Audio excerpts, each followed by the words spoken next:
Shut up.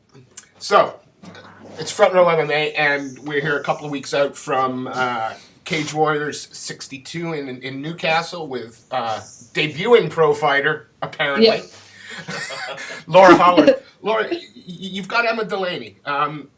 She's debuting as well as a pro, and we know that she was a silver medalist at the Commonwealth Games in Judo. What else do you know about this, about your opponent? That's it. And that she used to fight at under 87, so I think kind of 61 might hurt her a bit, but hey. So what do you expect from her in the fight then? She's probably going to come in probably a bit heavier than you, a bit bigger. What are you expecting from this fight? I just expect her to run in and grab my head and try and take me down with crazy judo throws. But, I'm training with Brett Caswell and Phil Harris, who are both black belt judos. One was on the Great Britain team, other one has won a lot of competitions and made it really far. So, she's not going to be able to do anything different than what the other guys are doing to me. So, there's going to be the inevitable at some point. There's going to be the inevitable. Well, she's a judo player. Ronda Rousey was a judo player. Do you feel that, your stand-up is going to make the biggest difference in this fight? Yeah, I think my stand-up's 100 times better than hers. So I know how to use my footwork and to change the pace of the game and use my range with my footwork and my stand-up. So I don't think it's going to be too much of an issue. Have you done any tape research on her? Have you sort of watched any video, watched any of her judo? Yeah, there's one video on YouTube where she fights Kerry Hughes. It's not a great video because I think Emma hurts her shoulder on one of the first takedowns. So you don't really get to see Emma to her full potential. But, she kept going. So, she's going to be tough. Yeah, are you expecting this to be a war? Is that sort of what you're preparing for? Something that's not necessarily going to end in the first minute or a minute and a half, but probably go into the second and third? Yeah, I'm pretty sure it'll definitely go into the second. I think I'm just as capable of finishing the fight as she is. Yeah. So, we'll see. We'll see. And 2 weeks away, what happens now with you? With the last portion of your training, what do you put yourself through for the last few weeks? So I'm sparring today, and we'll be doing a Shark Tank. So I'll be doing 3 6-minute rounds with a fresh person every minute, which is pretty tough. I was just looking over at him going, I think I'd die. Yeah, it is tough. It's mentally tough as well. So I think that's a great part of it, is just to get you mentally ready, as well as physically. And then for the next couple of weeks, it'll just be working on technique, last bit of strength and conditioning this week, getting my weight down, and things like that, really, just tapering off and fine-tuning all those little points. It's funny, this is a question I never hesitate to ask a male fighter, but all of a sudden asking a female one seems a little bit rude, but how's the weight going? Yeah, it's pretty good. I have a great nutritionist, so he does. I see him every Monday, tell him what my weight is, and each Monday he'll taper my diet down to what it needs to be.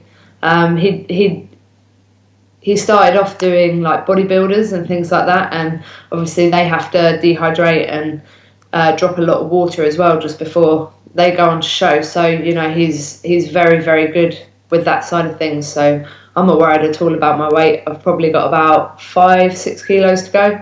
So it's no. You've been working with a sports psychologist, and now that there's a couple of weeks, leading up to the fight, what sort of things has he got you to do, and what sort of things do you do away from him that continue to sort of help the mental side of the game? Okay, so I speak to him on the phone once a week. And then I have different things that you continue to practice throughout that week, and then discuss with him how it's gone, what you think. So it's like things like cognitive structuring. So say you've had a session that you personally don't feel's gone great, you can restructure that to find the positives within that session. So say, so-and-so took me down 5 times today, and that wasn't very good for me, but he is a black belt in judo, and he is stronger than me, and but I defended 3 other takedowns. So the fact that just like changing things and seeing the positive in things, just to so that you're not like crushing your own. Are you guilty of doing it? Because I know some fighters are. Are you incredibly hard on yourself after after training or after a spar, or is that something that you beat yourself up? Yeah, definitely. I mean, being female and being against the guys that are stronger than you all the time is soul destroying. Like, even if you're against someone who's probably maybe at the same level as you, or maybe a little bit newer than you, but you can't pull off the move you want to pull off because they're a guy and they're that much stronger. That's frustrating, but it's in my head I should be able to do it. Yeah. In my head, my tap out challenge headlock should work, but it never tends to. So, Luke Barnett, you a fan of Barnett? Yeah, he's pretty. He talks. He would go on at length if you let him, talking about the sports psychology side and the visualization and the diary writing. And is that some of the things that you do as well, or is it a different kind of program for you? Slightly different. Like, in the beginning, I wrote stuff down and things like that, but I don't really feel the need to write things down. By writing it down, it doesn't really benefit me. If it's in my head, then it's in my head. I don't need to write it down. What about visualization? Is that something that? And the next question would be, how, you see your hand being raised at the end? Yeah, I mean, we do sort of like some imagery stuff. So, you have to picture your opponent and how you think the fight's going to go. But normally, a couple of weeks out from a fight, you kind of do that naturally when you go to bed, and like all that's going through your head is the fight. So, I'm going to move us away from that side. We're going to talk. We're going to get your opinions on Tough because, again, you were there, and now that we've got our final almost sorted, and then we'll move back to Cage Warriors for a moment or two. First off, have you been following the Tough season, and do you stay in touch with some of them? Yeah, I've watched all the episodes. It's really interesting to watch, having been there and met everyone first, and then seeing how it pans out. So yeah, it's been pretty interesting. Has it gone the way you expected it to? Yeah, pretty much. I definitely expected Raquel to do well. And like Juliana, I kind of expected her to do well, but she's definitely rubbing people up the wrong way like I thought she would. So is she like, what don't we see? Because I gotta say, watching it, I don't feel sorry for her because she's a tough girl, but it just seems she's got a real bad rap. And fighting is a very individual sport, and sometimes you don't want to be buddies with everybody. Yeah, I mean, like, I don't think they've probably showed everything, but the way she was at the tryouts and that first day, she was very bolshy, very in your face. So I think that's just her personality, and I mean, she's doing well, so you can't really slate her for it. And Rhonda and Misha, again, I suppose you didn't get to spend a whole lot of time with them, but is that a fair depiction? Are we getting a fair depiction of what their characters are like what their personal characters are like on TV? Yeah, I think so. I think maybe Rhonda's a little bit more over the top than what she would be if the cameras weren't there, maybe. But yeah, as a whole, I don't think they've acted any differently to how I perceived them to be before. Yeah. Any regrets? No. No. No, I never regret anything. You're still. Would it be that if a Tough series for female bantamweights came out 2015, are you going to kick yourself for not perhaps taking that opportunity, or was it the right thing at the time? It was the right thing at the time. I mean, I wasn't getting the fights I needed. I wasn't. Maybe some of the training with some of my old coaches wasn't really the right training for me, or maybe the right coaches for me. So to go out there and do that and just experience how other people do things and how other people fight, just it was great. And since being back, I've moved gyms. We have to ask about that because I'm doing a lot better. So you were Gym 01? Yeah. Gym 01. See a nice product shot there. You're welcome. Look, you guys are on a bit of a tear as well. Certainly, sort of at the sort of the local scenes and a bit bigger events like Shock and Awe, for example. Yeah. How important is the team behind you, and what are they doing to help prepare you for this? So I've been there officially since I came back from Manchester. So it will have been 6 weeks by the time I fight. And within that 6 weeks, Brian's got my name on a board with days of the week and who's assigned to me for each day. So I've only been there 4 weeks, and they're doing all that to help me. And I've really sort of fitted in as part of the team there, and it's a great thing. Everyone's so good. They're always there to help me out before or after class if I want to do a little bit more, and everything like that as well. So they've been really great, and I've been the butt of all their jokes in some classes as well. So it's great fun. That's the story of my life, girl. So I can empathize with you entirely, being the butt of everybody's joke. It seems that you couldn't be happier, though. It seems like definitely. You're dead. A change of camp can't be an easy thing, because it's new routines, new people. Was the ease of that transition down to your personality, down to theirs, or a bit of both? I think it's definitely a bit of both. They like to have a laugh, and I like to have a laugh, so I fitted in well there. But when it comes down to training, they will explain everything. They'll take their time to help you, and I think with my other MMA coach, I wasn't quite getting that. It was more, this is how we're doing it, this is how you're going to do it, don't moan about it, just do it.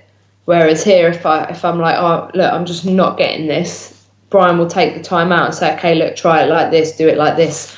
Go and watch this video on YouTube, go and watch these two people fight on YouTube and see how it works for them. And, and that's a really great thing, so... Let's move back to Cage Warriors because it's only 2 weeks away. It's your debut for the promotion. Are there any nerves? No. I had this conversation with Brian. I said, I'm not nervous. It's weird. You always get a little bit nervous, and nerves are good. And Brian was like, well, if you've been training right and you're doing the right things, then there's no need to be nervous. So, And how excited are you to be? That Cage Warriors have opened up where it looks like they're going to take the women's MMA, titles, different weight classes, that they're really going to get on board.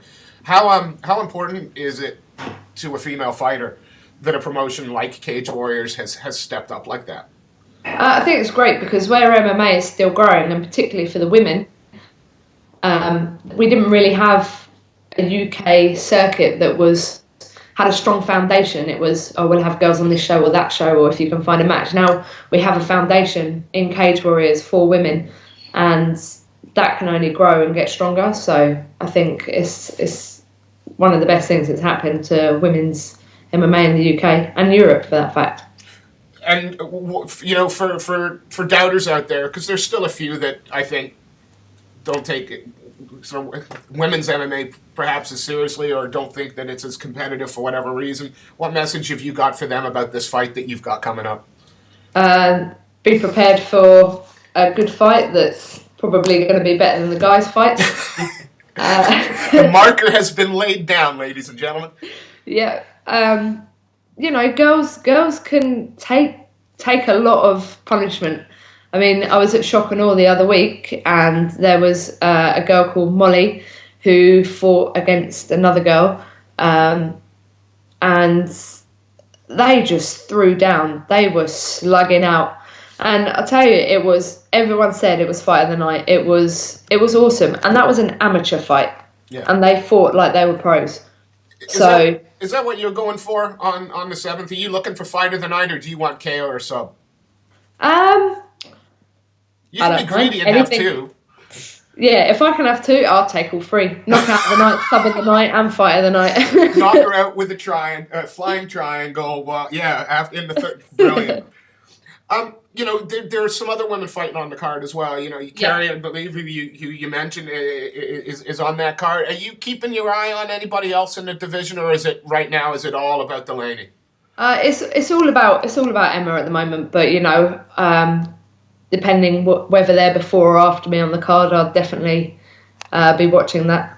It's pretty important to keep an eye on the other people in your division. You need to know, if they're winning, what their wins are coming by. If they're coming by subs or knockout or decisions. And I think it definitely helps you prepare for future fights. So. All right. Before we let you go, and I will ask if there's anybody you want to give a shout out to or anybody you want to thank. But before we let you go, what message have you got for the Cage Warriors men's roster about what women's MMA is going to do for Cage Warriors? Well, I mean, we're just going to make Cage Warriors a lot more popular. And far be it from me to argue with you. Everyone's seen the guys fight now. Now it's time for the girls to definitely step up and showcase what we can do as well. We've got just as much skill, talent as the guys. So, it's just going to make it more interesting. Laura, we appreciate you spending a few minutes with us, especially when I know you're going off training in about 10 minutes' time. Before we let you go, is there any sponsors you'd like to shout out, anybody you'd like to say thank you to?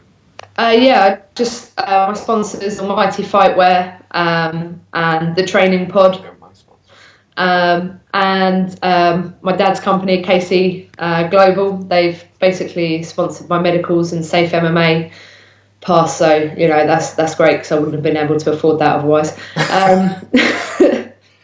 Then just my training coaches, so I've got Alex Backhouse, Strength and Conditioning, and Sol Gilbert at the Hit Room, and then obviously my MMA at Gym 01, Brian Adams and all the guys there. They've really, really helped me out, and I can't thank them enough. So yeah, it's been great. Laura, it's always a pleasure talking to you. I hope the last sort of 10 days of training goes well before you head up to Newcastle, and we look forward to seeing you fight. Cool, thank you very much. Thank you.